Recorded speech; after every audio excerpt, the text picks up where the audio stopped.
વલસાડના Parnera national highway number 48 પર truck અને ટેમ્પો સામસામે અથડાતા સર્જાયો અકસ્માત।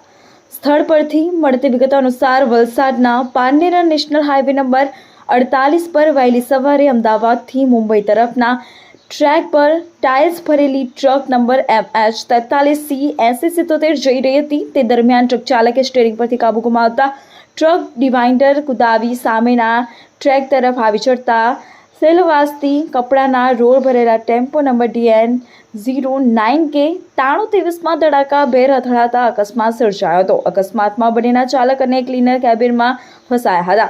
આજુબાજુના સ્થાનિકોને ઘટનાની જાણ થતાં તાત્કાલિક દોડી આવી 1 કલાકની ભારે જહેમત બાદ ફસાયેલા લોકોને બહાર કાઢવામાં આવ્યા હતા। ઘટનાની જાણ 108ને થતાં તાત્કાલિક ઘટના સ્થળે દોડી આવી બંને ચાલકોને સારવાર અર્થે સિવિલ હોસ્પિટલ ખાતે ખસેડવામાં આવ્યા હતા।